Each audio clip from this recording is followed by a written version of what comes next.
and gentlemen, we are the Millie Goats. It is episode 279. It is August 20th.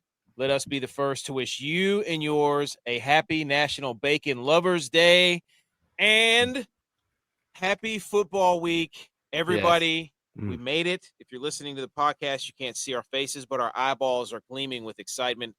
There's a palpable hue in the air, as they would say on what's that guy's name on Dodgeball, right? Doesn't matter. But ladies and gentlemen, we are joined by a very special guest, a program, whatever you want to call them, a movement, whatever you want to call them. One of the faces of the Group of Five Guys podcast, Matt Sprouse, has joined us. One of my favorite shows. I got tuned in to this I don't even know when I started watching, but I caught one of you guys and I was like, these are my people right here. I mean, this is where we're talking about. We're talking about football. The chat is live every time. There's people in there repping their teams, doing their thing. Jeff could not. He might pop in, he told me. But my man, welcome to the show. Decked out in your App State. You know what we like. Yeah. How you doing? Well, audience. Well, as I grow in this so-called media thing, the pandering, I'm really learning. I'm really learning how to pander to my audience and make sure that I don't get accused of anything that I'm not. So hopefully you guys don't get a bunch of Georgia Southern people that watch your show, because then they'll be mad. You know, App State fans get mad if I talk to Clay Helton or something. So here I am. But man, hey, we've been trying to make this work for a while. You guys actively fight the same fight that we really started doing the whole thing because of. It's like for what we're fighting on social media. And so I'm honored. I'm honored to hang out tonight.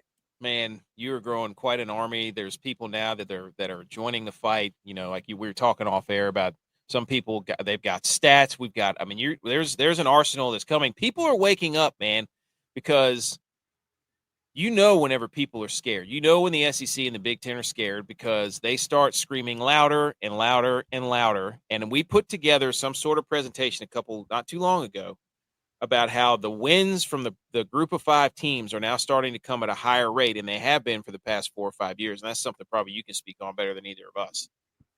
Well, I mean, that's the trend. And to me, it's so obvious. Like every time they push some new idea or some new schedule, alliance that they're doing with the Big Ten, it's so obvious what they don't want. And what they don't want, it's like we were talking about before the show, they don't want anybody that's not in their little club, not in their little good old boys club, to have any type of success, because they know when they get an ounce of that success, it just keeps growing. Whatever mythical gap that, that ESPN tells us that there is between conferences and, Power Five, Group of Five, Power Four, whatever you want to call it. Like, sure, there's a couple of teams that have a pretty good gap, more than anybody in the country. But in my opinion, and I think in anybody that's, worth a crap's opinion, is, okay, if Boise State, they make the playoff last year and they get beat, well, wait till they get there again and they get just a little bit closer. Yep. And a little bit closer and a little bit closer. And then it's not a surprise already if Boise State goes in there and beats somebody with a big brand name. But, then wait till Tulane does it. Wait till App does it. Wait till Memphis does it. And they cannot imagine a world where it's not Ohio State, Texas, Notre Dame, Alabama, Georgia. Yeah. Maybe an Oregon is in that club. And I'm serious now. Like, we've always joked that the Power Five is like 5 athletic programs and not 5 conferences. Yeah. And it's much closer to that than it is 5 conferences, because we saw it last year. So I'm rambling on you here. We saw it last year. Like, the Big Ten wants 7 teams in there, but they don't want Indiana in there. That was Indiana was like, oh my God, they played a soft schedule. That's how they got in. Well, if you're admitting that Indiana played a soft schedule, then you're admitting that half your conference is not that good. Right. So they want Ohio State in there. They want Michigan. They want Penn State. They want Oregon. They want USC. They don't want Indiana. The ACC, they want Clemson. They want Miami. They want Florida State. They don't want SMU in there. No. And so even those guys. Yeah. True. And even just money wise. I mean, you want your big time money schools in there. Yeah, SMU. Well, and it's like, they want more teams, but they want very specific teams, and that's why I know you're going to get into it. We saw today and this week coming out all these new advanced metrics. Advanced metrics that are going to be created by the people that already make the FPI and all the metrics that we already have. Yeah. That are influenced by preseason polls and articles and recruiting subscription services and that also did cater last to year or the year before certain fan bases. Exactly. And you can and honestly, like, all jokes aside, with the transfer portal, you can't do that at all because you have no idea. Absolutely no idea which team is gonna. Everybody's got 30, 40 new guys. So every year it's going to be whichever one happens to. Is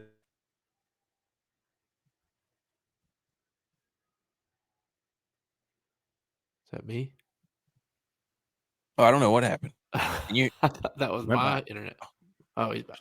Started having a little circle there. Oh yeah. So hey, I don't know what happened. It me? We all froze. I think it was you. Could be me. I'm with you though, Matt. Like you were saying earlier, it's they're trying to say there's a big gap between these Power 5 schools and the G5 schools, but really there's a big gap between the best Power 5 schools like Ohio State, like your Notre Dames, and then the lower end G5 schools, the Kent State that didn't win a single game. Like, yeah, there's a big gap between those schools. There's not a big gap between those schools and the Boise State and the Memphis, and teams that could get in. Well, and there's a big gap between Ohio State and the Big Ten, the rest of the Big Ten. Yeah, 100%. Like Purdue. Are you kidding me? So I bring this up often because the SEC tends to be the most vocal when it comes to this stuff, especially their fans. And they've been riding the coattails of Georgia the last couple of years and Alabama for 2 decades. Nick Saban had an average margin of victory in SEC games of 3 touchdowns, to include SEC championship games. So you want to talk about a gap? The gap is between your number 1 team and everybody else. And, it's closed a little bit with the portal and NIL and stuff like that, but it's still, you're going to have your 2 or 3 teams and then everybody else is just okay. And that's why, and it's the same. Yeah, it's the same for the group of 5. Like, there's a big gap between Boise State and Nevada. Or, you know what I mean? And so, or Liberty and I don't know. Well, I would say Kennesaw State, but Kennesaw State beat them last year. I remember that. But, these gaps, that's why Boise State can go to Oregon, consensus number 1 team country all year long, and play them within a field goal. And nobody was like, even your national media, they weren't surprised by that. It was like, oh, well, yeah, Boise's good program, good. Well, and they've done that before. Anyway, I mean, it's similar to we're homers for App, but when App goes and plays a Power 5 school, it's like everybody believes in App now. So if App takes them to overtime, it's not really a big shock, even if App wasn't supposed to be that good. I mean, when we beat Texas A&M that year at their place, we weren't supposed to be that good that year, and we ended up surprising a lot of people. Well, and that's to my point earlier. App's another one, right? You go beat Michigan, so that's, oh my God, shocks the world. Now it's a big surprise. Then you go beat A&M, and it's like, we're a little bit surprised, but here we go again, right? Here comes App State. Here's these giant killers. So now the next time you do it, it's going to be, here they are, same old App State, always beating somebody that they're, quote, not supposed to beat. You get it with Troy, does it quite often. And so you keep doing it, and you keep getting the opportunity to do it, but what happens is when's the last time a top Power 5 team went to Boise? Or I guess you had North Carolina there a couple years back in Boone. Yeah. And I was there. One of the best games I've ever seen, by the way. Well, like, unbelievable game. But, you're not going to see, you very rarely see these guys play on the road. In Boone or in Troy or in NC Boise. State's in a complete limbo. They can't decide if they want to play us or not. Well, the ACC's trying to get out of all those types of games. Yeah, they're all blaming it on nobody else plays hard games, so we won't either. And then they're just blaming each other and being like, see, it hurt us in the long run. And it's like, guys. Yeah. Like, you don't want parody. It's bad for business. Just say it. Yeah. Don't sit here and run around and try to give us the nonsense. They're not worried about, Clemson, Miami, Florida State. They should be worried about Florida State, but they are worried about those NC States, those Dukes, North Carolina. Wake Forest. But like those teams could lose to. I mean, we've said it for 2 years now. You do not want to schedule a Sun Belt team in the first 2 weeks. JMU throttled UNC. Was it last year? Beat them by like 70 points. Yeah. Old Dominion. I mean, they beat Virginia again. That's probably a closer gap, like we're saying, than what they're trying to portray. But like, 100%. You don't want the South Alabama. Didn't they beat Oklahoma State by 100 points? And Oklahoma State, I'm fairly certain that year was Big 12 runner-up. And by the way, Big 12 runner-up with Oklahoma and Texas still in the Big 12. You mean the same Texas that went to the SEC that nobody and ran through it? Yeah. So if your show is trying to save college, I say you're trying to save college football. I love it. I mean, I guess the one question before we get into our, we're going to talk about your top 25. We're going to talk about conference championship matchups.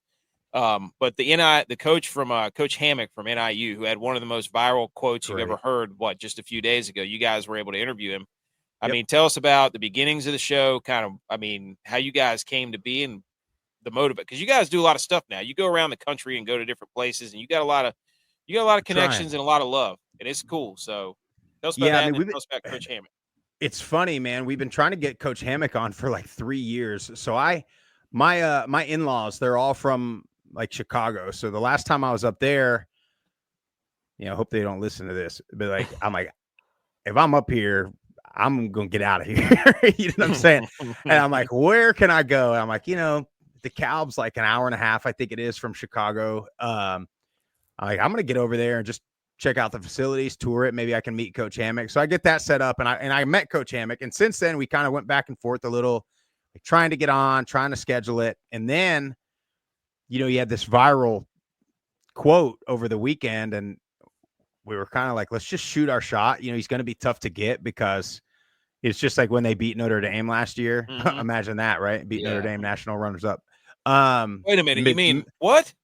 You mean middle of the like 7th place in the MAC? Yes. And that's something. He had the quote, and we were thinking like, man, ain't no way we'll be able to get him, right? He's going to probably be on McAfee or something like that. So we just DM'd him, and he was like, let's do it. And we like a day later, we had him on. They're mid camp, and we just started with what he was talking about with that quote. And naturally, he said that it was taken a bit out of context. Like he didn't. They asked him, what would you change? And he said, nothing. I like the challenge of it. And then that's when his rant, or whatever you want to call it, started. But love it, man. He's such an awesome dude because he has such an old school approach of, in recruiting, we want to evaluate, recruit, and develop high school kids as much as we can. When we get them here on campus, we want to love on them, develop them, teach them, train them, coach them, and have them grow as men so that they stay, knowing full well they don't have the NIL budget that, a lot of schools, like they're competing with Big Ten schools if one of their guys has a big year. And then we just talked about, he kind of made light of some of these schools, and they have their big junior and recruiting weekends, and they got, rented Lambos on the field, and everybody's taking pictures. And the thing that I like the most about what he said was, and I'm going to misquote it, so don't count this as a quote, but I'm going to paraphrase. It's like, we're giving kids all this money that they've never had, and we're pushing them towards doing things with that money. That's the stupidest thing you could do with money, and is why professional athletes go broke all the time. Yep. He was like, so why are we saying, here, 18-year-old, here's $1 million. Yeah.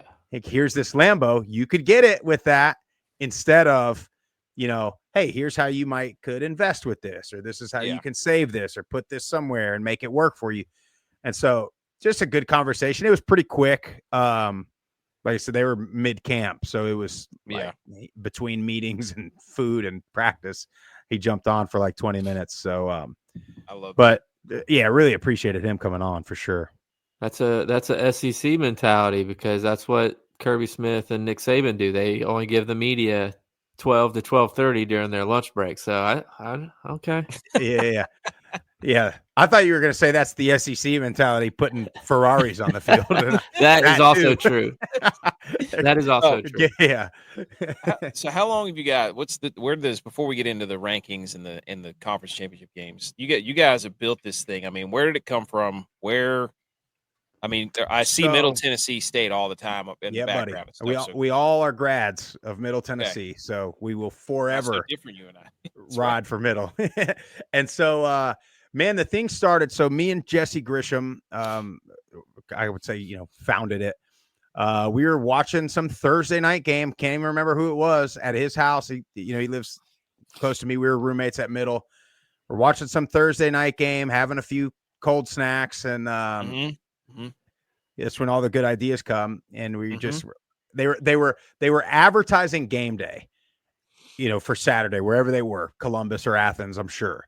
And we were like, man, like, there's got to be a market. This is all of us. There's got to be a market for schools like Middle, for their fans, like something to watch, like to preview their game or to hype up their game. And because this Thursday night game, I don't remember for sure, but I imagine it was a group of 5 game, and 90% of the commentary during the game was talking about whatever SEC game was going to happen later, not the game that was currently on TV.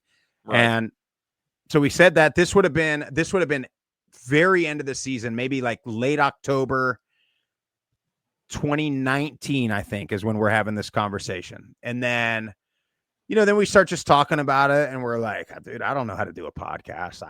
I don't have any of that stuff. Like, I don't even have a laptop. Like, what are we going to do?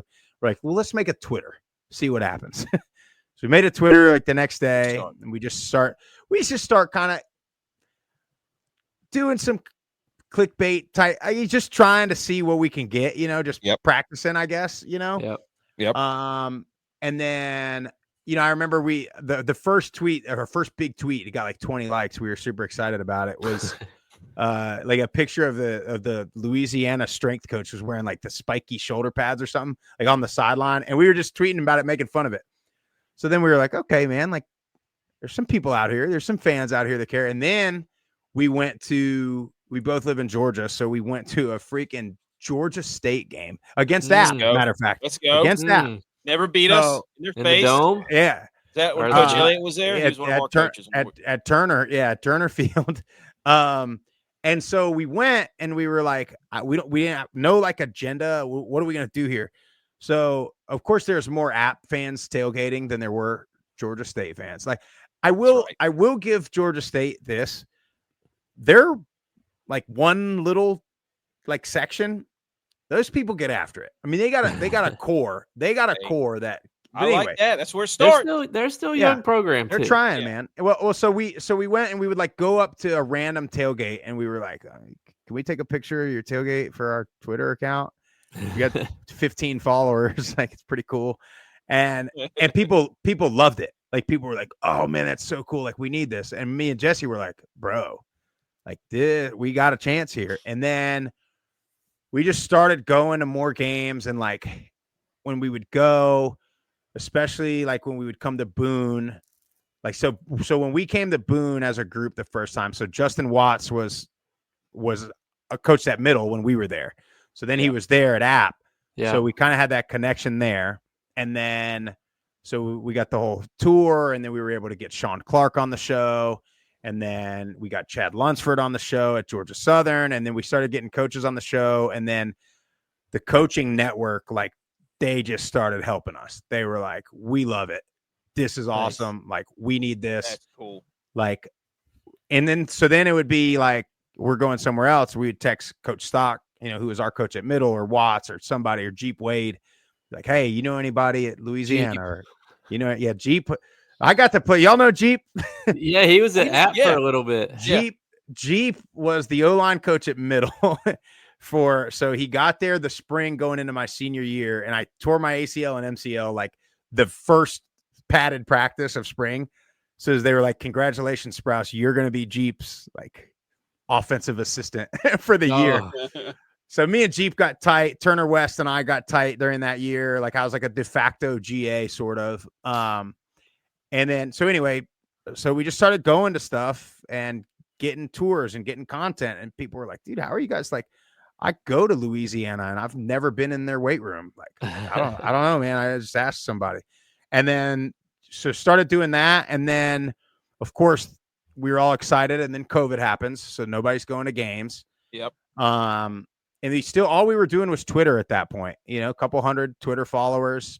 I do have to shout them out because I know this is wrong audience, but the Georgia Southern people helped like immensely. Like they got me and my wife at their spring game, like into like meeting with all the media, all the Learfield people and all the like different media and marketing. So then it just all like worked out kind of. And then I guess this would be the third or fourth season that we started doing the podcast. And man, we just like trying new stuff. We like, we asked the hotline, dude. I called into the hotline one time, man. Yeah, the hotline. So yeah, we're tight with there's a Raiders podcast, or Oakland, a Las Vegas Raiders podcast that we pretty like have some mutual friends with, and they've been doing it a long time. They're really good. So they put us on like, this is the equipment you got to get. This is how you get people to engage, get them to call, like leave the voicemails and all that stuff. So they put us on with all that. I love that. And then, man, every once in a while, you just get a bump in followers. I know, like, Josh Pate's been pretty interactive with us on Twitter. Yes, I had mentioned us on his show the other day. So all that. When stuff like that happens, you get a pretty big bump, and it makes you think, like, all right, we're still out here. I mean, we still ain't paying the bills with it for sure by any means. So, but yeah, but you're on the way. I mean, that's every time I tune in there, I love it. Like it's one of my favorite kind of weekly traditions. I don't get to watch much because I do a lot for our show, but I make sure that I think it was on Monday nights when I would come in there and I'd leave some voicemails. Hey, Jay, I'd call up in there. Ain't played nobody, Paul. Ain't played nobody. Dude, the app callers are the freaking best, man. Like, I'm sure you guys know them all. Stu and them and Baker Loy when they call, like, and then there's App State Fanatic. I don't even know what his real name is. When he calls, he's like, "Hey there, fellers!" Every time, and like just and Stu's right will call like not last year, but the year before when y'all had like some brutal close losses. Like last, like he would call and he'd be like, "Boys, I'm sitting in the porta potty. I'm just devastated." Like you just get like that raw fan emotion. Yeah, man. And it's like, dude, these are the real football fans, man. Like not these people that sit on their recliner and like watch Feinbaum 5 days a week and he tells them who to root for and tells them who's going to be good. Like these are people that went to school at a place, go to the games, young alum, older alum. Yeah, man, the hotline's great. I love it. We just want a seat at the table, man. Like, because if you give us a seat, we'll perform. Like, it's going to happen. Yeah. TJ. Well, and we don't want a charity spot. Like, I don't want like if you don't have a Boise last year, like I don't want you to put a 7-5 team in because they happen to be the best. Like, but the problem is you'll never get anybody if you don't have a guaranteed. I mean, I guess you got Cincinnati, but the way they're doing the schedules and like we talked about all these metrics and all that, you'll never get anybody in again unless you have a guaranteed spot. So it's kind of the way you have to have it right now. I wish they had a home game. I mean, if you're the G5 rep in the playoffs, give them a home game. I mean, what that would do to a school like that, to a community like that, if you got Ohio State or Alabama going to Boise or coming to App or going wherever. Mm-hmm. Yeah. And those schools don't want any part of that. Not in January or December. They don't. No, not in Boise. Well, and you really want, I mean, not just Boise, all four of the teams that got the bye lost last year. I mean, everybody talks about it being Boise, but they all lost and all the home teams won and then won again. So you really want the home game, not just for the home game, but you don't want a month off before you have to play again. No. But I can't stand the way it's all set up. I can't stand what they're doing. I know all their moves. It's unbelievable. TJ says Kanye Roberts. Our guy just blew his knee out. I'm pretty sure a running back. So I saw that, and I didn't know if that was like a fake account. I thought like an ECU person reported that. I don't know. We'll have to You double got check. TJ. I trust. I don't you know. more. Well, don't quote me on it. Don't quote me on it. I that's what I thought I saw, but I don't know if it was like an ECU troll or like it was real news.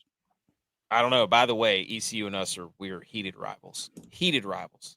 Speaking of getting the fans engaged, man, I was reading through the comments of you guys put up your top 25 poll, the most prestigious poll out there. Pretty good poll. Because you have to do it. And then what I love, J-Bye, I went into the comments, and this is when you know these are like true, like he was saying, true football fans. They lay out the entire case of why their team wasn't in it, and it's like a 2-paragraph deal. And they're like, "You guys are sleeping. You're the hotline is going to be. You need to open up just for the poll, like hotline for the poll that you guys put out, because some of that stuff in there is absolute gold, and I love it. True football fans." We didn't even want to do it because we truly, honest to God, believe in abolishing any preseason polls. But week 5. But then it's like, well, we got to get some impressions. We got to get some clicks. Yep. And I mean, okay, like everybody, no matter what, is gonna be mad about something. Of like, course. Oh yeah, this made me mad. Well, yeah, and I mean, and then everybody's gonna make the claim. You guys are probably gonna make the claim. Yes, like, we got this transfer and this transfer and this transfer and this transfer and this transfer and this transfer and this returning production. And it's like, okay, but everybody's got this transfer and this transfer. And like, you can't, and then it's like me and Jeff were talking about it earlier, because we were talking about it's like with the committee, right? Is it the best team or is it the most deserving or is it and it's like, well, South Florida might be really, really, really good, but they also might be 0-3 to start the season. Yeah, so they play at Boise, right? Or they host Boise. They play Boise, and then they go to Gainesville and play at Florida, and then they go to Miami and play at Miami. So yowza. Nobody's playing a schedule, a first 3 like that. Not one single team is playing it. Don't let Texas and Ohio State fans tell you that they're playing a more difficult schedule, because they play each other, and then they play like Bethune-Cookman or somebody like that after. Yeah. Nobody's doing what South Florida's doing. But anyway, like, they could be really good, but you also have to earn it. Like, they might be better than, let's say we have UNLV right behind them. But if UNLV's 3-0 and South Florida's 0-3, you can't give it to South Florida. They've not proven it. You might think they're better, but they've not proven a single thing. Yep. So that's where the preseason to me is like, I think they might be better if they played today. But especially with the portal, man, and new coaches all over the place, and it's a crapshoot. Well, that's what we say is, why have a ranking before week 4? Because you don't know anything until you got you got teams playing Bethune-Cookman, Yeah, well, until you get into conference play too, because this is I'm gonna get going again here, because this is what you're like Oklahoma State fans and your North Carolina fans. This is what they always say anyway. They say, "Oh, well, South Alabama, that was week 2. We were still trying to figure out our new offensive system. So later in the year, we absolutely would have won that game by 50." And so maybe that's the case. You probably hopefully everybody's getting better later in the year. But you know who else was trying to figure out a new offense? South Alabama. And everybody else in week 1 and week 2 in the season. And then a lot of it is like out against App. Yeah. Just by like 40 in Boone. Yeah. Yeah, they are always interesting though. They always they have a couple games a year where you're like, dang, they're good. And then just tend to be average, most of the way. But I'm reading your comments too there, Chapel Bill, huh? Come on, big guy. Unbelievable. But That guy. when you look at it, we did this. Jeff and I did this. I mean, literally in like, I don't want to downplay like we did it after all of our preview shows. So we Right. dug in pretty good. And then we're like, all right, let's go through this thing. Boise's number one, gotta be right until otherwise. Agreed. And they You're the champ return until you're beat. and they return a lot, by the way. They are going to be really good. The running back that's stepping up is supposed to be legit too, right? He's unreal. So here's the thing. RBU. They got Malik Sherrod from Fresno, who rushed for 1,000 yards at Fresno 2 years ago. Then, assuming health, right? Sire Gaines was a freshman last year that was Genty's kind of spellback. And he went off. I was down there at Georgia Southern last year watching Boise and Georgia Southern, and Sire Gaines was going off, but then he got hurt. So then, like, middle of the year, as good as Genty was, you were onto your like fourth back behind him, and then your whole offensive line was banged up. So they get 4 out of their 5 offensive linemen back, assuming they're healthy. And then, yes, you lose Genty, but you bring in Malik Sherrod, who's a really good running back. Sire Gaines, a really good running back. So, like, the sum of all parts, I got bad news for the Mountain West fans. And then you got to imagine the quarterback takes another sort of step forward. But we'll see. Everybody, they were mad at us for having UNLV at 11. Everybody thinks UNLV's going to be really good because they got all transfers. Yeah, Dan Mullen and Dan Mullen.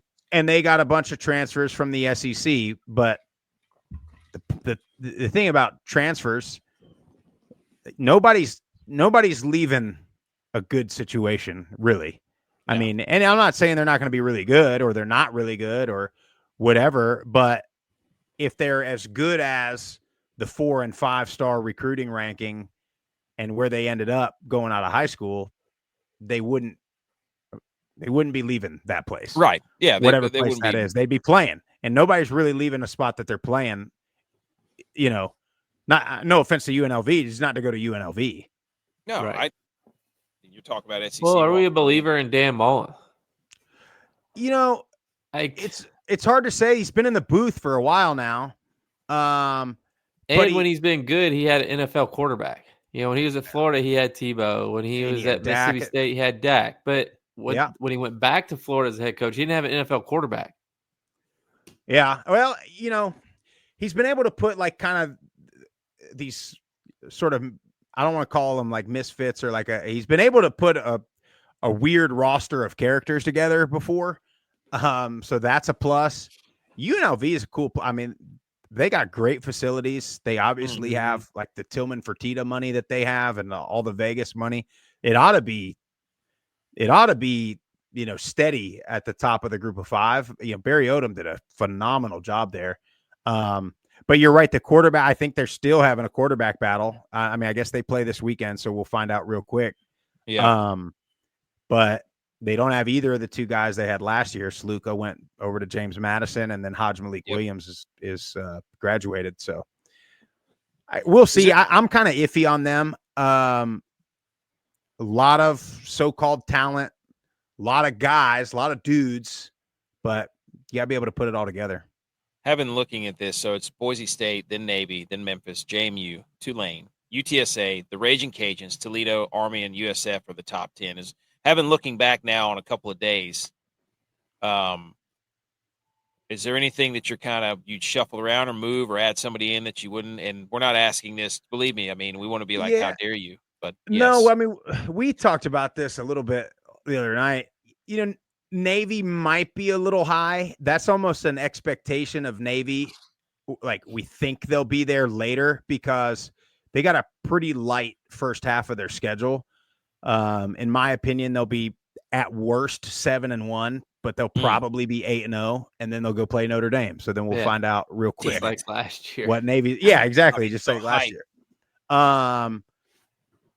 So, that's almost, they're there as like an assumption of they're going to be 8-0. So barring Boise still being undefeated at that point, like Navy's going to be there.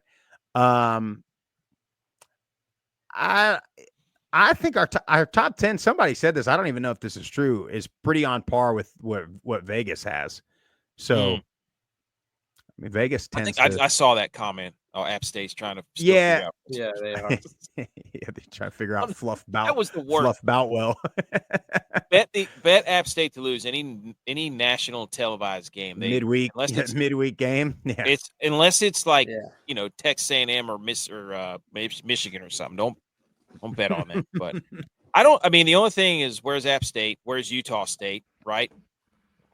Shout out our cousin who coaches it. My cousin who coaches at Utah State. Yeah, I mean, like, this is the thing when you so App and Utah State, you could say this. Like, you could look at the roster and you think, okay, they're going to be pretty good. But then you go down the schedule and you're looking at like, well, okay, well, they're going to be pretty good too. And where am I seeing the wins coming from is the concern. And App, I mean, like, defensively, the big plays last year were so infuriating that I couldn't do it. I'm like, are you going to have to prove to me that we can stop? And I'm not talking 25-yard plays. I mean, we're talking 80, 75, 60, 65-yard play. That Clemson game, I'm still we were watching that at some sports bar in where the heck were we? When was that? That was like week 2. Was that when that was? That was week 2, yeah. So we would have been in we were in San Marcos at Texas State at some sports bar, and we're betting on that, dude. Giant killer's gonna beat Clemson. Nope. And then we drove from the stadium to the sports bar like between kickoff, and it was like 35-0 by the time we got there. And we were like, well, Well, they would give up those big plays early, and some idiot, somebody said on Twitter, like, App State's got elite DBs they could put in. Us like, are you kidding me? Did you not watch the safeties? They got torched early on every game. Yeah. It seemed like everybody was taking a big shot. We're not going to go off on an App tangent here, but it was just And that was last year. Yeah. Well, historically. Well, and you also lose the QB, which I got in trouble for tweeting about him too. So he fell forward. Come on, let's be honest. Yeah. Well, he's the big winner in all of that. Oh, 100%. Fiasco. Now he is. And Tennessee's the biggest loser. You think so? No. My buddy went to Tennessee, and he texted me. Tennessee won, and I hate Tennessee more than any other school in the land. And a little part of me was like, good for Tennessee for not letting that kid and his daddy freaking. Oh, I agree. Like, run all over him like that. And honestly, like, when something like that happens, you're probably not going to get the same player you thought you're going to have, because then you're going to have a major, major locker room issue in most cases, I think. And I agree with that. I agree with that part. But I'm saying they're the biggest loser for getting Joey Aguilar. You think so? Yes. And it's tough. It was tough to watch him. It was bad. He would throw a back-breaking turnover early, and then we get hit with a bomb, and then you're like, you're 7 or 14 down right out of the gate. Now he's got to throw it all over. We couldn't get. Yeah. Well, now you're having to force a lot of his yards and stuff came when we were already down 21 points. So, but anyways, that's fair. It's not a. But I mean, he'd get it back close, and it's like AK says, like a late turnover. And it's just like, oh my god. Two things. The only thing, Texas State, I have no idea how they keep getting further along. I know they've got incredible facilities. Everybody loves their coach. They got a huge offensive line, but they never win anything. I mean, that's why they're at, what are they at, 17? I mean, yeah, I'm not saying for you. I just, like I'm not saying about that. The Pac-12 thing is what I was really kind of. Well, they have a president and an athletic director that are unbelievable, and they're unbelievably in sync. It seems like it. Yeah. Oh, their president is aggressive. the man now. Kelly Danfus. Follow him on Twitter, by the way. Mm-hmm. That guy. You want to talk about a president of a university that understands athletics and understands branding? It's that guy. I mean, we had a chance. We talked to him for a little bit when we were in San Marcos, and of course, we didn't get hardly any of it on freaking recording because it was a great conversation. But he just totally understands that. Yeah, I'm the president of the university, and I want good school, and I want good whatever they have, engineering and business programs and all these programs.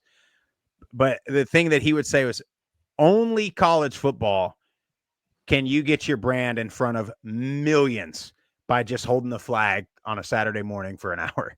The only college football, no matter how good your professors are, no matter how good anybody is, you'll never get that kind of advertisement, that kind of pub. And for Appy, you guys know, game day coming to Boone, increased your applications, I'm sure, tenfold. And then when you Luke do Combs stuff, wearing a hat. and when you do stuff like that, like look at Boise. Boise beats Oklahoma, and their applications of their school increase by like I don't know what the number is, an astronomical amount. But then what you can do is, okay, now you're getting all these applications. Well, now we can be a little more picky, right, with who we take. We're gonna now have we're gonna have better students that are gonna theoretically be more successful in life, right? They're going to make more money. They're going to give more money back to our university. We're going to get better professors. We're going to be able to do better research. We're going to be able to get better programs. Why? Because our football team's good. Is the thing about it. Look at the SEC. They've got the Big Ten. They have a couple of teams that are dominant, correct? And then they get to the top and they stay there. Nobody's pushing them off the stool right now. Yep. They got donors. They got people handing money. And people can say, I want to give this to football now. Yeah, exactly. So, but anyway, I went off on a tangent there, but Texas State, see, Jeff knows. Kelly Danfus is like, that guy will be, tweet a picture of himself, like doing a 5K at 5:00 in the morning with the students. And then another picture he'll tweet at 1:00 the following morning, and he's playing ice hockey with the Texas State club ice hockey team. Meanwhile, there was a women's soccer game and a football game that he was on the field for in between that time. And he just, the guy's got like the energy of a teenager, but he just totally understands what athletics can do for his university. It's not like he's a football guy, right? That just wants, I just love football and this is it. He understands. Me too. He understands what football can do for his entire university. Yeah. And I think like they never really, San Marcos, so it's an awesome place, by the way. If you ever get a chance to go. Noted. It's not really a Sunbelt type place, in my opinion. It's not like, and so they're just trending, man, and they're a hot commodity. And God forbid they start winning. Yeah, but we had a chancellor like that, Chancellor Peacock. Whenever we were in our heyday, back when we were winning all the national titles, he was engulfed in the university and in football. People love that guy. But all right, so that's the top 25. Now we're gonna do our version of we're a group of 5 guys, man. We played there. We love App State. Well, I have to say this because I've been staring at me, for the past 15 minutes. Do it. I know Matt is a WWE fan and a Rock fan because he put Buffalo and the Brahma Bull right in the middle. Isn't it such a good logo? Isn't it such a good logo? Then I don't know. It's funny. I was there 2 weeks ago. I went up to Buffalo for some family stuff. And see, I don't do anything. I'm a very selfish person. I don't do anything with family or friends if I can't parlay it with if I can't parlay it with some group of 5 football action. So I was up there, Northwest Pennsylvania, for some family stuff, and I took a little detour up to Buffalo, hung out with Pete Lembo for a little bit. But that bowl, like that Brahma Bowl in black and blue, to where everything on their whole facility is black, and you just got that blue bowl that pops on everything. Incredible. And yes, gigantic Rock fan. Love the Rock. Absolutely. He's lost it here in the last few years, though. During the fall, I listen to Buffalo Sports Talk Radio because I'm a big Bills fan. So they'll occasionally have the coach on, and they'll talk about the games. Just listening to him, I'm like, it gave me confidence to bet on Buffalo. So I was betting on Buffalo, the Bulls, every week. Hey, so you're a Bills fan. How can we get the Bills Mafia to back Buffalo? The university at Buffalo, by the way. It's not University of Buffalo. Question. Yeah, that is a good question because, it's all about the Bills up there. It, man. That's the Northeast. That's the Northeast a little bit, though. They're pro. Yeah. they don't really tend to care. But Buffalo is going to be. I like Buffalo a lot. But They Buffalo, need to be like I do too. I might have had them a little higher if it was just a Matt Sprouse poll. they should be they should go old school and start working the games and be like, yeah, we're the Bulls. You know what I mean? Like go to the concessions, like get into the some deal where you can work with serving or doing whatever to the fans at the Buffalo Bills. If they continue to build on the success that they Buffaloers. If they continue to build on the success that they had last year and get ranked in the top 25, Bills Mafia will get behind them. Well, and I mean, also, I think they probably are hesitant to do this on a college campus, but if they could start like promoting just a wild tailgate, I think that would help. If they started diving through, tables, started doing the Dudley Boys 3D on tables in the middle of Buffalo tailgates, that would help too. I think they need to go with Bulls Mafia. Yeah. They also need to get rid of the track around their stadium. You guys did it. We did. That was, man. What if they came out with Zubas that were black and blue? I mean, we could do it. All right. Let's get to our version. This is now, look, I sent this to you. I don't know how much you dove into it, but this is now, here's what happens usually. I'll make a graphic and then J-By or somebody will yell at me because they think they think the committee is biased and doesn't take into account all the votes and such. So we'll go over this real quick and then we'll let you get out of here because I know it's late. But here you go. The Group of Five Millie Goats podcast championship games graphic. Now, some are saying, why is the Pac-2 on there? It's not Group of Five, but nobody's talking about them. I feel like, hey, that's at least one we'll get right. You know what I'm saying? Those are your top two for sure. So, starting in the MAC, we think, now, I know that Ohio lost their coach. He's at Charlotte now. I don't care. That is a football factory up there in the MAC, a football mactory. The Maccoon, Ypsilanti, all that stuff. Buffalo Bulls, Ohio Bobcats in the final MAC. Grade it. What do you think? That's a B plus, maybe an A minus. I mean, I have Buffalo and Toledo, but Ohio, I think. Yeah, Toledo's got a ton of talent. Returning quarterback. They always have a good defensive backfield. They got a coach that tends to be a relatively hot name in conversations every time Toledo starts doing good. Buffalo, I love Buffalo. Buffalo defensively and their offensive line and their run game. This is going to be such an old school physical team, Buffalo. Ohio's great, though. Parker Navarro's fantastic. He's got to quit turning it over a little bit. But we saw him at the Cure Bowl, and he is a problem with his feet. I mean, he is very athletic. And especially when you get into the MAC, you playing on Tuesday nights and it's 12 degrees. You got a quarterback that can run it a little bit. That's a big problem. I think we're spot on. I think we're in the J-By. Do you agree? Buffalo, Ohio, Buffalo. Yeah, I was leaning towards Toledo, but of course you were. It's all right. Next to the American, we have Tulane and we have the Bulls. We have another Bull, USF, Tulane in the American. By the way, I put AAC and I was like, no, they go by the American. Not anymore. They have a mascot, all that stuff. So Tulane, USF, where are we at? The Eagle. Yeah, it's terrible. The American's tough. Yeah. This is I'll give it a B minus. And both of these teams could very well be in it.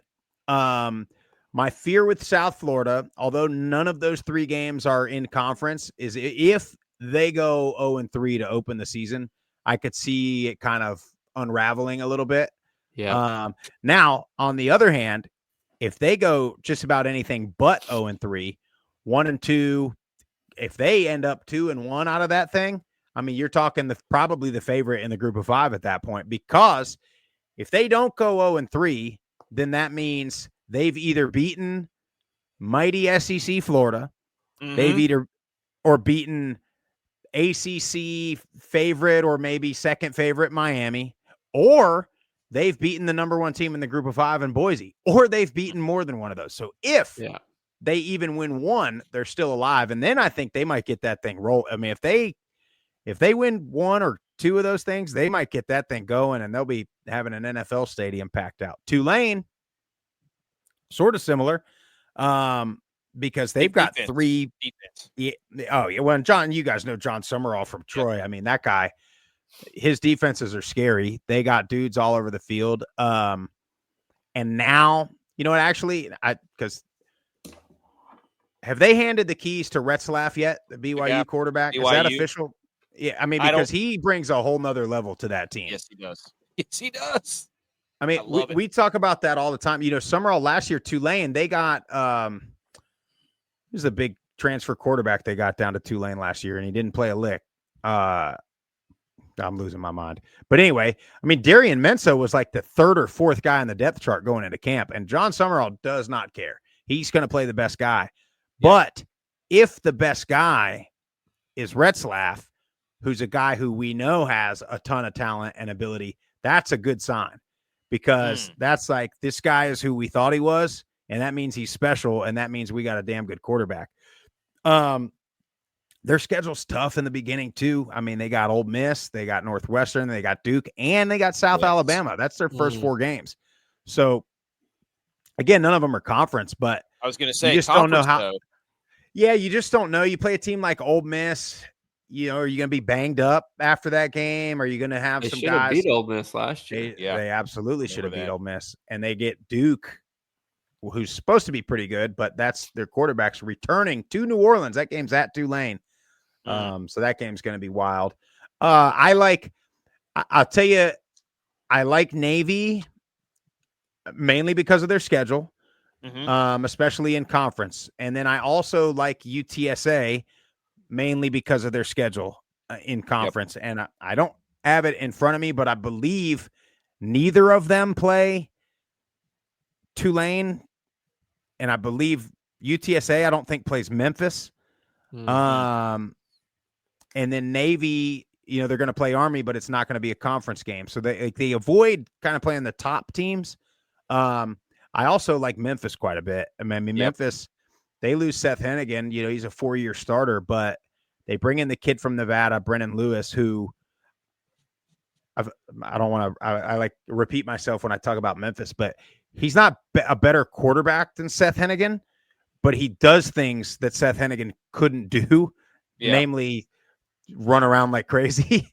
So that might provide something to the Memphis offense that I like it. Okay, we're talking Sun Belt a lot here, right? South Alabama had Carter Bradley, great quarterback.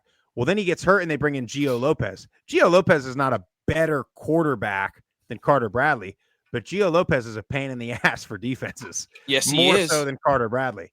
So that stupid RPO, stick it in there. That's kind of what I like in Memphis this year. Like, and I think they'll be really good. It'll be interesting. I mean, they should have been really good last year. But it was so hard. Those are definitely two. I mean, the Americans got probably 5 or 6 legitimate contenders in that conference. It was so hard not to put Army versus Navy. I would love that. I've been calling for Army Navy to get moved and make it a conference game, but yes, I get yelled at every time I say that. So even the commissioner, even the American commissioner was like, "Why?" Oh, whoa, sorry, man. It's just like I just want that would be incredible. It'd be incredible. Yeah. The Mountain West we kind of talked about. Boise, obviously, absolute wagon. UNLV could, but I mean that's our. And then there's that's Utah State down there. We snuck that one in there. Shout out, best offensive line coach in the country. We did a power ranking. He was number 1, Coach Acatelli. Look him up. There you go. But UNLV versus Boise, where are we at there? That's a good pick. That's probably an A- pick for me. I got Boise and San Jose State. San Jose State is another one. Again, like all these conferences went away from divisions, and now you have 14 teams in every freaking conference. So you're gonna get a team that somehow or another avoids playing the best two teams in the conference, and they're going to get a spot in the championship game because they don't play Boise State. That's San Jose State to me. So, and UNLV, like I talked about earlier, I just don't know. Like, they should be good, but I got to see it. The only one that does have divisions is the Sun Belt. Sun Belt. That's right. They right. still have them. I was looking through all that yesterday and the day before, and I was like, every conference has gotten rid of divisions. It's crazy. Conference USA. One, I didn't know that was a hand holding a flag or a towel for Western Kentucky. I just realized that. And we got Jacksonville State. We're defending champs. I know Rich Rod gone, but they're out for me. Well, your committee, the committee meeting, you did not voice that opinion. How big is this committee, by the way? It's a one-person committee. No. Yeah. Okay. Nope. Yeah. Committee. He waits. I will say this. He does ask us, but when he asked us, was it like 3 p.m. today? No. And he's like, hey, he already had the graphic made anyway. The whole thing was done already. He's like, hey, if it makes you feel better, opinion. I do the same thing to Jeff. I'll make a whole top 25 and I'll be like, good with this. And then before he even responds, I'll post it. Yep. Too late. Yep. I understand. Hey, man.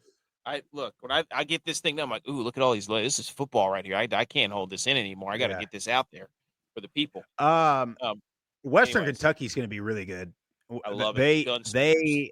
How they have been able to over the last, I don't know, 5 or 6 years, it seems like every year they bring in an offensive coordinator and a quarterback from either Abilene Christian or Houston Baptist or one of those Texas Christian schools. Yeah. And they come in and they just break records, and they did it again. And they bring in this guy, Maverick MacGyver. That's a great quarterback name, by the way. Maverick MacGyver. Are you kidding me? Great quarterback name. I mean, two movie and TV show characters that are absolute special. I was going to say, when were his parents born? Probably. Yeah, right. They'll be really good on offense. I am worried about them on defense because they haven't been able to stop anybody for a long time.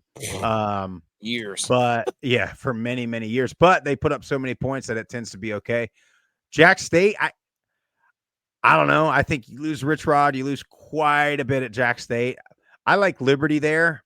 I just can't do it. I can't do Liberty. I know everybody hates Liberty. I'm sorry. Lynchburg's a cool place, man. They got some cool people around there. I just think they are just able to do things that nobody else in Conference USA can do from a financial standpoint, from a facility standpoint, from crowd support. They might be the only school in Conference USA that has like a legitimate fan, like gonna sell out games fan base. But I mean, Jack State they'll be in that mix. We'll get to see what we're going to Bowling Green this weekend to watch Western Kentucky. So we'll get to see them and Sam. How about a week 0 conference game, huh? Western Kentucky and Sam Houston. So we'll get a chance to see old Maverick MacGyver. We'll report back. But Mav Mac, old Mav Mac down there. Mac. He's got to be cool too. You know what I mean? Like he's probably a really just cool kid. No choice but to be cool. Yeah. But I like that pick. I give you a B. You know, if you don't agree totally with me, I can't give you an A. So I gotta go with a B. I respect that. Jacksonville State. I'm just there's an account. Also, I'm a little biased because there's a funny account that Jacksonville State has that cracks me up, and I'm like, man, if they see this, I want them to know I got their back. They got some good accounts. Which one are you talking about? I think it's the fried chicken. Something about the fried chicken. That dude's funny. And then there's who's the other one? Bad and Bougie, I think, is a Jack State guy. Yeah. Sam Houston was the other one I was considering, but they lost Keeler, right? So yeah, they lost Keeler. They lost their defensive coordinator, a bunch of guys from the defense. But they bring back their quarterback, Hunter Watson, who's like an everything guy, like does everything for the offense. So I think they'll be in the mix too. Keeler was coaching at Delaware when we beat him in 2007. Well, he's back in the Northeast, so Temple. So we'll see. Delaware's in that conference now, aren't they? That's right. Revenge game. Delaware, give them a couple years. That'll be a real problem, I think. And finally, the Sun Belt. I'm sorry. We're not gonna stand idly by and watch the Group of Nope. 5 guys now put our We App State in believe. the top. You did say Yeah. it's the first time you did a top 25 without App State in it ever. I But think so.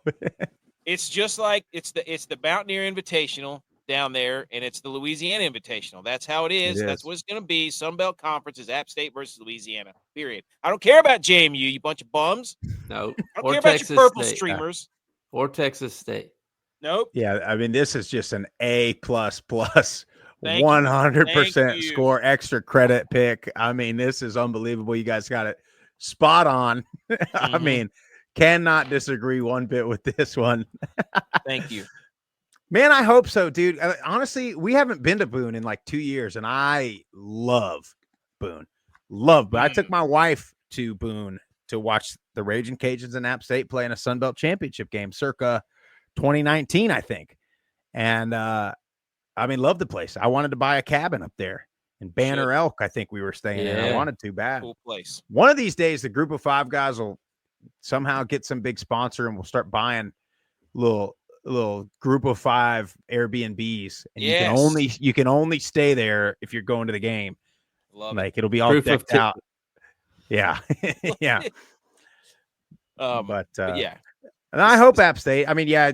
Look, James Madison's going to be good. Nope. So is Georgia. Yeah, but it's when they play App, it's something in their heads that because we've been beating them. Yeah, it's up here. No, it's up here. Man. Well, they got that rivalry started back in our day because we used to play them in the playoffs every year. I will send you a picture of J-By when we were up 20. What were we up 21-0, 24-0 at half? Yeah, 21-0. We were up there playing at JMU. We were the number one team in the country. The number one team in the country. We wore all whites. I hate all whites. Never want to wear them again. And I'll send you the picture of what happened on the ensuing kickoff with Hope in the second half. And it was J-By face down, getting run by on the kickoff. Like, let me just look. I got clipped. He didn't get clipped. I'll send you the picture. I'll send you the picture. See tape. Well, send me the tape. We'll see what happened out there. Well, and I love the banter between the App State fans and the JMU fans because going all the way back to we ended up losing that game. Yeah. And the picture that he'll send you was on the front page of the Harrison Gazette or whatever it was. So when we got back to the facility on Monday or Tuesday, our receptionist was like, "Hey, I got some mail for you." And I'm like, I had a decent game other than, missing the tackle. And I didn't know it was a picture at this point. Somebody from JMU sent to our athletics department the front page of the paper. And that picture was on it. And I was like, touche. I can appreciate that. That is world-class trash talk right there. I mean, that is an elite level. I can appreciate that. Even if the joke was on me, I can appreciate that because I would hope that somebody from our school would have done that to them. 100%. Yeah, for sure. That's great, man. I look forward to seeing the pick. I will say it to you whenever we get done. It's quite a scene. Just know I got clipped. No, don't believe that. Hey man, I know we went over a little bit. Sorry, but it was great to just talk football, Group of 5 stuff. I mean, we'll put out this poll here and we'll get your official grades and then see what other people think of it. I appreciate you guys having me, and I'm sorry to be the old man. I am the guy that unless there's football on, like if you text me at like 8:30 p.m., more than likely your response is going to be at like 4:00 in the morning. More than likely, but football season is weird because I got to stay up on Tuesdays and Wednesdays and Thursdays and Fridays and Saturdays. Hey, so it really messes me up. But this is camp for you. We're just trying to help. We're trying to help. We're doing a little walk through. So walk through. And I'm getting hydrated because Jeff and I will be in Bowling Green in love that. Like 30 hours, something like that. We'll be doing a live show, Friday morning live show from the field in Western Kentucky. What? So, wow. Oh yeah. I can't wait for the Group of 5 game day. But we need to do that.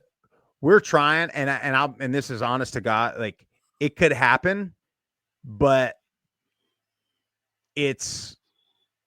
for one, it's like impossible to find good internet / cellular / whatever you need to get when you don't have like a huge satellite truck that you can bring. Mm-hmm.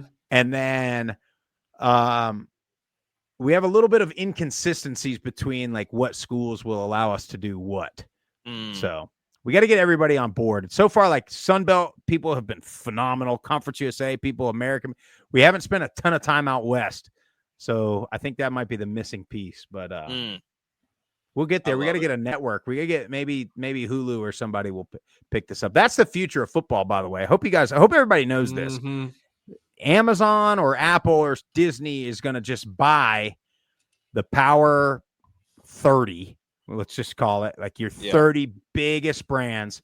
And that's going to be the league. And then everybody else, all the schools we talked about today, the bottom 10 of the SEC and the ACC and the Big Ten are going to be left, holding themselves, and we're going to welcome them with open arms to this group of 5.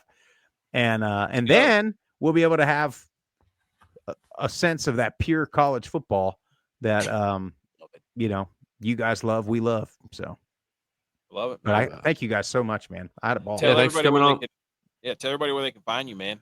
And then the shows. You guys have a new schedule. Sorry, I mean to keep throwing. Yeah. No, you're good. So at Group of 5 guys on all the social handles, YouTube, Apple Podcast, Spotify. We're on the Believe Network, so you can catch the show on there.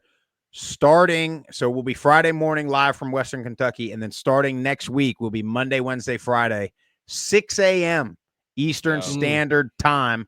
That is simply because we got wives and kids and T-ball and work and can't take 3 nights away from the fam, along with traveling on weekends and stuff. So Monday, Wednesday, Friday, 6 a.m.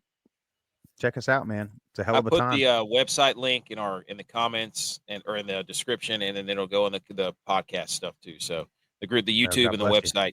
So if you're looking for it, go follow the Group of 5 guys. Love it. Learn some football. Learn ball, huh? Ball. Yeah. Appreciate it, guys. All right, man. Thanks. Thank you. See y'all. See you, buddy. Okay. That was the Group of 5 segment. That was awesome, dude. I love watching their show.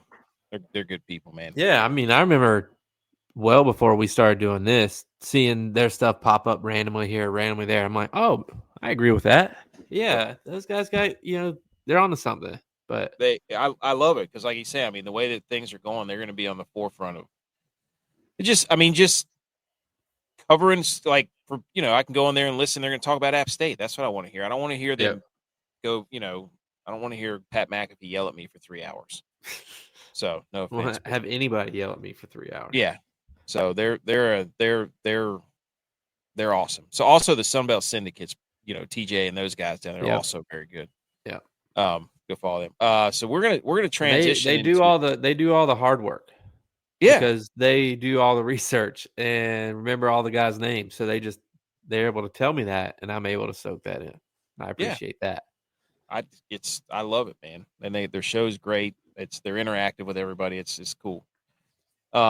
Okay, so we've got just some headlines real quick that we're gonna go over. Let's play the Salute Your Sports. I got a couple of things that we're gonna go over real quick.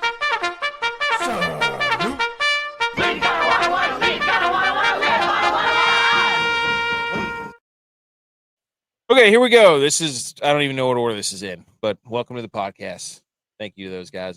This was just what we were talking about earlier. The College Football Playoff Selection Committee will begin using enhanced metrics to help evaluate schedule strength and how teams perform against their slate.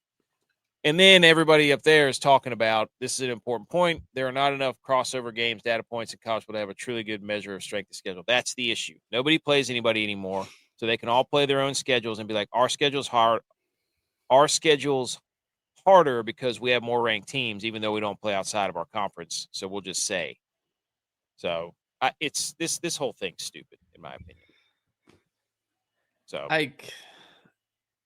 just do it don't they have to redo it in 2 years anyway? I get it. Just don't rank anybody. If you're gonna do this, I'm so sick of them trying to make stuff up. We're gonna have another advanced metric supposed to be FPI, but they screwed that up. Yeah, So It's I committee, don't. dude. Hey, are we Oh headed yeah. to Charlotte, Oh yeah. buddy? J-Vi has built an apparatus that is a sit and reach tool. I did build that today. I forgot about it. He built a sit and reach tool for us to use at the App State UNC Charlotte game. Look for our flag in the tailgate area. The BMO will be there. the Millie Goats presidential sit and reach. Yes. We are going to have the Millie Goats flag flying high. Look for that. And then come try to win a free hat doing the sit and stretch contest. It's going to be so stupid. I started doing some RDLs today to start stretching the hammies out. Hamstrings.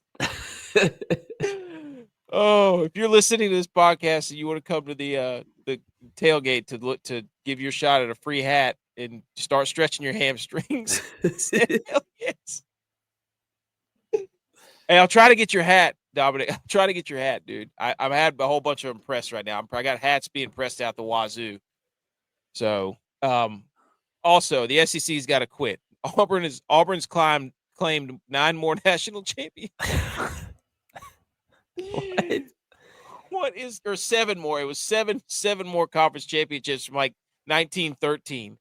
Auburn is everybody, and now the memes of this are phenomenal because every team is like, back in 1913 we were undefeated too. Yeah, dude, everybody was undefeated because they played like 5 games.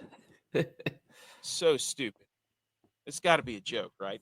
I don't know. It's the first time seeing this. Yeah. Yes. This is not the actual tweet. It was saying there was an article about them that they were claiming 7 extra national titles. Incredible. All right. Dude. Here we go. College football week 0. I know. This is it. I know. I had no idea there was a second slate of games. I opened ESPN, okay?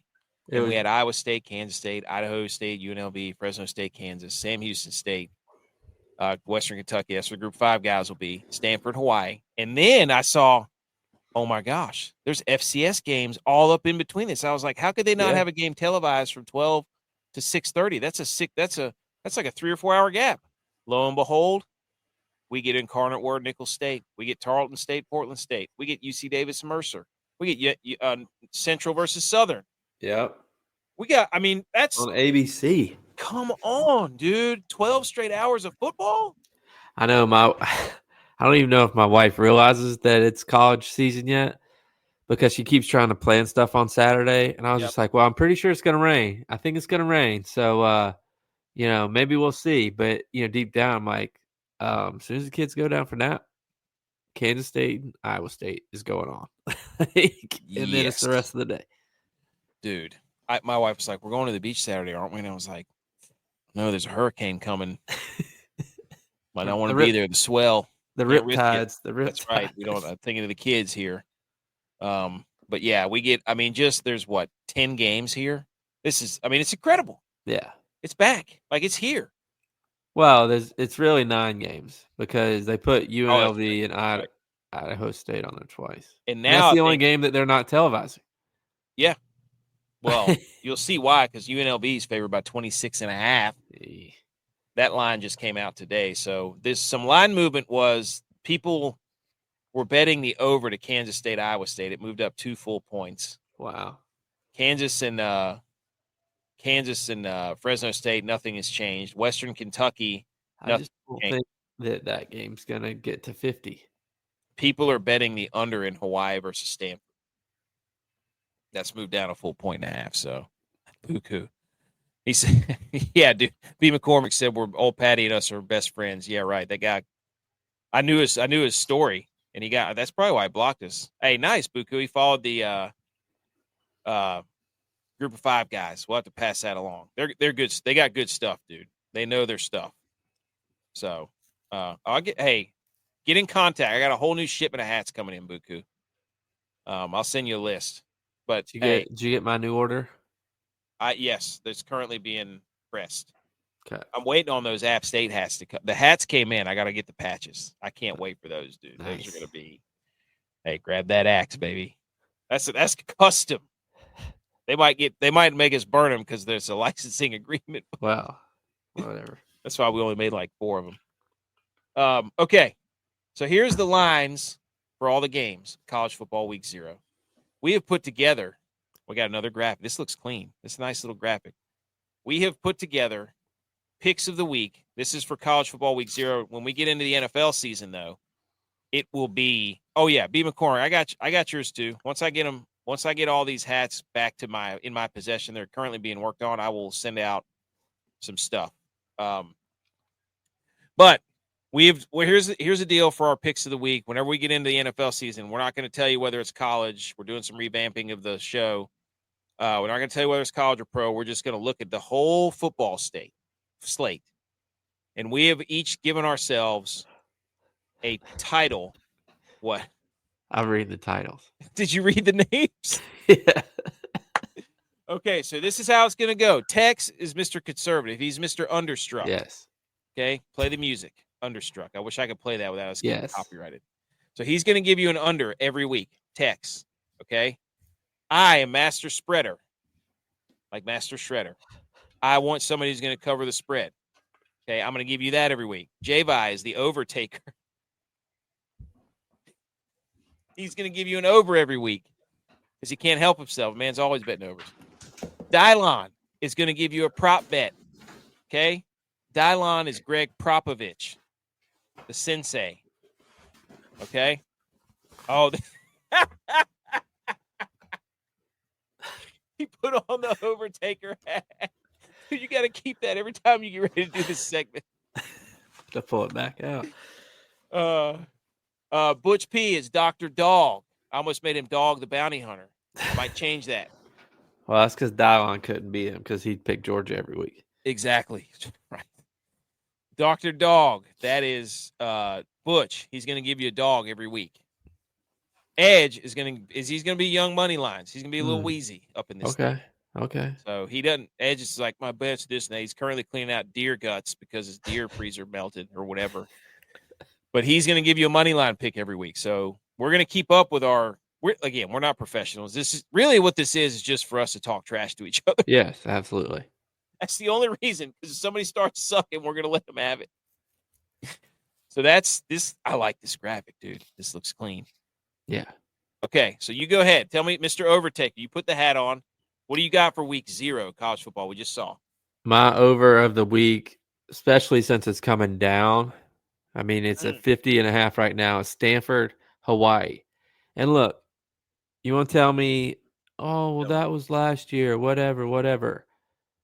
The last 5 games that both Stanford and Hawaii played last year, they didn't have a single – there was one game between the two teams, the 10 games. There was one game that went for less than total of 50. Woo! So both these teams score. Lock it in. Both these teams don't play defense. So I'm going over. Andrew Luck. Oh, wow. Fresno State, Kansas, under 50. Buku. Okay. I'm going to give you Kansas State favored by 3 against Iowa State and Farmageddon across the pond, Ireland, all that stuff. Look, man, I don't trust Kansas State. I haven't seen them play a game. I don't trust their quarterback. I don't like their quarterback. The guy with the long hair, right? Yes, conference game. Iowa State is tough. They're going to muddy this game up. Old Matt Campbell with his spray tan and his really curved hat. Well, you remember how it was last year? Was it Florida State and Georgia Tech last year? Yeah. And it was like 14-10 or something. I mean, it was just a ugly, dirty, nasty game. Yep, it was. I remember that, dude. Yeah. So I'm thinking similar to that. I think Iowa State plays a dirtier game. They're built for dirtier games. Iowa State's going to be – look, Iowa State goes undefeated until like week 7, and then they just start losing everything. That's what they do. Yep. So Kansas State usually loses a game or two early, and then they win a whole bunch late. So yeah. Tex gave you the under of Idaho State and UNLV, which was 65.5. That's – I don't know about it, Tex. Yeah. I mean, basically 27-point favorites too. So you're looking at scoring 50 something. and them still scoring on you occasionally. I don't know. I think Texas is right. UNLV has the manpower to get there. Idaho State does not have the manpower to help them get there. So you think under? You think he's right? You think he's gonna be Mr. Under? Okay. I think All right. Colt Brennan ain't coming out of that tunnel, J-Bot. Look at their scores. Just look at their last 5 scores from last year. That's what I'm basing my decision on. Dylon, Greg Popovich. Well, I love too that Buku's like take the under on this game, and Dylon picks their quarterback to have a career year, 200 yards passing. Dude, I was laughing. He a runner? Do what? Isn't Jalen Daniels a runner? Yeah. Yes, he is. He had an Apple Watch thing with his video highlights playing. There was a medallion that went around his neck. Jalen Daniels, quarterback for Kansas, over 199 passing yards versus Fresno State. There you go. So those are the picks of the week. Dude, play the water cooler debate real quick. Wait. I'll head full screens. Play it. You serious? Oh my God, you're an idiot. Are you kidding me? All right, first of all, here's the water cooler debate. This guy's face, I forgot about. You're not that guy, pal. You're not that guy, pal. Water cooler debate, J-Bot, is there you go. BMO is on it. He's bringing the whiteboard to keep track of the sit and reach measurements. Everybody listening to this, if you're gonna be in Charlotte, you're coming to this tailgate. Start stretching. Don't do the bent over stretch. You need to start doing some real sit on your. It's a different animal when you sit your butt on the ground and stretch your hammies. What is the worst casual nickname to be called from You're Not That Guy, pal? Buddy is plus 250. Pal is plus 400. Chief is plus 550. Bud is plus 1,000. Big guy is plus 1,200. Pipsqueak is 1,750. Champ is 220. Sport is 2,700. Guy is 3,000. Boss is 3,300. I say pal and buddy all the time. I think I say bud a lot. Thanks a lot, bud. When somebody pulls out a chief, the worst casual nickname to be called would be like, I don't know. Which one's one of the worst? Chief suck. I don't think that I ever would have said this until I had a kid, but my daughter, she calls me big guy sometimes. And look, I'm very self-aware of what I look like. Like I can see in the mirror. Oh no! No! You mean like that? I'm not a strong big guy. So I'm thinking about in her mind, she's calling me a fat ass. She's calling me fat, and she goes, "Hey, big guy," and I'm like, so I've been feeling a type of way about it. Big guy. So you're okay, big guy. The worst one to be called, Sport reminds me of the Santa Claus movie. So Sport or Chief are kind of where I'm leaning. That's, I say buddy and pal all the time. I don't think those are bad. Chief is, I don't think those are bad. I think buddy and pal are good. I say bud all the time. Big guy. There you go. Sunbelt Syndicate's right there with you. All right, that was a water cooler debate. Presented by Fourth Quarter Performance. I put in the wrong order. Hey, I got my supplements in today. My supplements in today. Promo code GOATS20. Go if you need water. You know what you can add to your water? BCAAs, creatine, protein. I'm on day 3 of creatine. Woo! How you feel? Same. I don't. How many days does it take to work? You got to load at least a week or two. You got to get in your system. Okay. But anyways, go get Fourth Quarter Performance protein, and shout out Fourth Quarter Performance protein for actually filling up the entire tub of protein powder. I opened that thing up and it was filled to the brim. Most of the time, they're halfway full. What flavor did you get? Chocolate. Nice. So, let me know how it is. I think I might get some. Hey, I'll let you know. All right, let's hit a football, yay, and then we're gonna kind of transition at it. Well, I do have some football, yay. I wanted to just wanted to quickly touch on this Joe Burrow sack from Monday night, dude. Did you see this? Joe I Burrow's watched like the first half of the game. He was out there running around for his life. This one time, he got sacked on this play at his own 5-yard line. He was rolling left, brought it back into the pocket, rolled back past the 10 into his 5, and somehow these 3 guys got through, and his offensive line did. The Bengals' defense sucks. Yeah. Their offensive line, they just lost somebody. Like, hey, but Well, they paid the 2 guys, right? That's what I told you guys. I'm like, why risk? I get your offense wants to get off to a better start, at least to propel the team to a better start. Not if your quarterback's dead. So they're playing this preseason, but why risk injury to them if your defense is still going to do the same thing that your defense has done? Dude, that was hilarious. Did you watch the beginning of that? Yeah. Just Jaden Daniels carved them up. Like, yeah, the stats it looked too easy. Hilarious. That was without Terry McLaurin. Like, yeah, that was so bad. Hey, Colts named Daniel Jones a starter over Anthony Richardson. What do you think? Give me your hot take. Well, I think this is known news just because Anthony Richardson can't stay healthy. And he can't throw. I mean, he's not been good. I mean, there's no window dressing it. He's not been good. But he also hasn't been out there enough to get better or to be good because he's hurt. I think he knows he sucks. Or that he doesn't know the playbook, or he doesn't. And I think he's just going to be fine to kind of relegate himself to being a backup and just kind of floating around for the rest of his career, which wouldn't be that bad of a gig. But I think he's actively, I think he's tanking himself.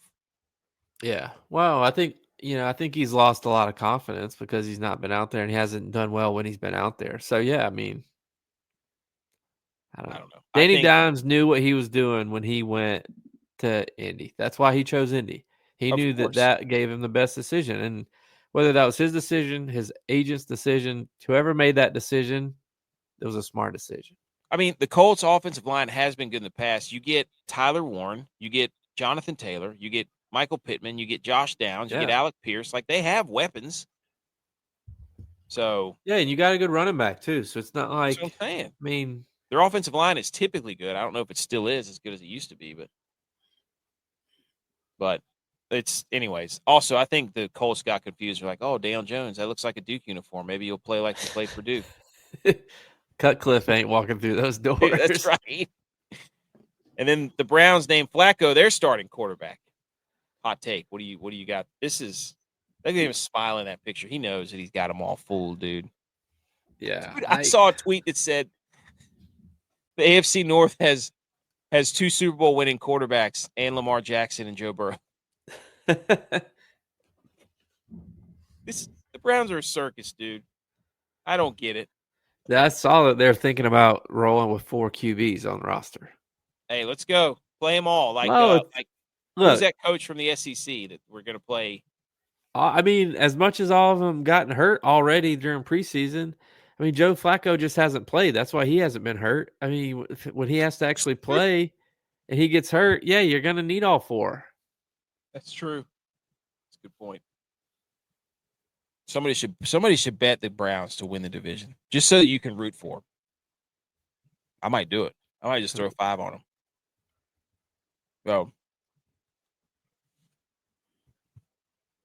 Oh, dang it.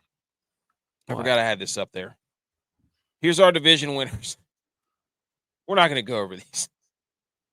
We'll just run through them real quick. Any one of them stick out. In the AFC, I like making graphics, dude. I know. We're not going to go over these. Just real quick. The South, Jacksonville. The North, Baltimore. The East, Buffalo. The West, Denver. The South, in the NFC, we got Tampa Bay. In the North, in the NFC, we got Green Bay. The East, we got the Commanders. West, we got the Niners. Anything stick out to you real quick? Yeah, I don't think the Broncos are going to win that division. I don't necessarily believe that the Chiefs are going to win it, but I don't think the Broncos are going to win it because I don't see Bo Nix taking the step forward that he needs to take. Their defense is going to be so good. Yeah, but that's a defense that now every offensive coordinator has film on. Yeah. I was watching Philip Lindsay, and he was like, dude, the running back. You remember Philip Lindsay? Yeah. He said that Jarrett Stidham was having a way better camp than Bo Nix. Again, and why would he BS about that? He's not in it for the. Well, again, though, it's like that's what I'm saying. I don't know if Bo Nix is gonna do what he needs to do to put them over to win the division. I mean, they got the Chargers are in that division. The Chiefs are in that division, and whether everybody wants to believe it or not, the Chiefs find a way to win games. They've been doing it for years. I know. This is just people are going to be mad. They're going to be so mad at this. They're going to look at this and be like, "These guys don't know ball." It's like, yeah, well, we made a top 25 that had the Saints. Some people have recognized that. It takes them a second, then they start laughing. Yes, it's a joke. The Saints at 25. Come on, don't take it serious, people. They're like trying to figure out what college team has that same logo. Well, the only one would be the Raging Cajuns. But yeah, so I think the South. I don't know that the Texans are going to be able to do it again. That was the only thing. The East and the NFC, they haven't had a back-to-back winner in years. The Cowboys aren't going to do it. Nah. And we got some pushback. The Packers winning the North. I just don't. I think the Lions are. I think the Jared Goff pumpkin is over, and I don't think the Vikings. I don't think JJ McCarthy is going to be good. I think the Packers are going to back themselves, like fall into the division lead. They're just going to happen to be there. Yeah, I think they're going to have the easiest schedule out of that division. If the Bears play like they play against the Bills in the preseason, I mean, they would win that division easy. The past 2 years, they beat the Bills 38-0 Sunday, but last year we played them in the preseason and they beat us 33-6. I remember. Yep, I remember that. That was another Caleb Williams game where he kept throwing it behind the line of scrimmage. Buku says 2-0 so far. I've seen Caleb Fall. If you don't win the first one, boys, Browns 2026. Yeah, you gotta believe. So I mean, Dominic, like Tampa's had 4 straight in the South. Who's gonna Atlanta maybe. Yeah, I don't see anybody dethroning Tampa. They have no defense. I mean, I know they drafted all defense, but you got to prove something. Can we trust Michael Penis? Can't even spell his name right. So that's our AFC and NFC North. We might do that again in a later show. I forgot that was even in there. I forgot I had many graphics I made. Okay. Last one is going to be how dare you, then we're done. Hit it. How dare you? How dare you? How dare me? How dare you? How dare you? How dare you, sir? You're gross. How dare you? I completely forgot I had that graphic in there. Oh, dude, that stupid hat you got on. Okay, do you have any how dare yous? I think I have 2. I do have a how dare you. My how dare you goes out to Cabbage because I had to run the store for my wife, and she asked me to get lettuce. I said, okay. And right before she hung up, she said, don't get cabbage. So I thought in my head, I'm like, well, that was kind of a weird thing to say. Like, I know what the lettuce is. So I go into the store and I go right up to where the lettuce is. And I'm like, well, why'd she tell me not to get cabbage? And it like dawns on me right there that what I've been grabbing for 15, 20 years of me going to the grocery store thinking that it was lettuce was the head of cabbage. So how dare you to Cabbage they got you, for getting me all these years. It took her that long to tell you not to get cabbage? Yeah, I mean, I've grabbed a thing of cabbage. I mean, we've been together for 10 years. I've grabbed a thing of cabbage thinking it was lettuce. What does she do with it? I don't know. I guess throws it away. I don't know. I have no idea. She probably throws it away or does something and gets it herself, and then I just really have no idea that I was ever in the wrong. BMO just sent a picture of him packing already for the tailgate over a week away. I can't believe you. I thought you were going to do this with the potato wedges. No, that's not a how dare you. That's more of a hang the banner. I mean, they are bringing back rivalries at the right time when college football is about to start. Popeyes and KFC in a heated wedges battle. I love potato wedges. I love this. I just start anytime you guys send me a picture, be careful because I'm just gonna start throwing it in there. It's gonna be like Ron Burgundy on the teleprompter. Well, like there's put that back up there. There's like certain things that are said or that when you read it, you can hear like it being said. Yes. Like I can hear that be like, here, damn. Like get a load of this guy. That's one of my favorite that's one of my favorite comments is get a load of this guy. Also, these things are legit good. I haven't had one of them in a while, but I love the potato wedges. My how dare you is to the Seattle Mariners. Let me tell you what happened. I got all hot and bothered the other day. I know if you saw, I put in a few bets. It was probably a week ago, maybe more. Your boy put in some bets for the Mariners to win the division, to win this World Series, to win the AL. They have lost 6 out of their last 7 since I made that bet. It's your fault, dude. They have lost 6 out of 7 since I made that bet. They were in the division lead for one day. One day. The Astros are like 2-5 in the last 7 games. They gained a game and a half because the Mariners have been so bad. The Mariners do this shit every single year. I was talking to a guy at work, and he's like, I'm on the Mariners train. I'm like, let's go. And I was like, they'll probably start sucking late August, and here we are. They're sucking. And here you go making a bet. I was all in. I was ready to ride, dude. I was ready to try to end up, whatever you want to call it. Oh my goodness. F the Mariners, dude. Somebody put up a picture hanging the banner for division lead for one day. I lost it. Pretty good.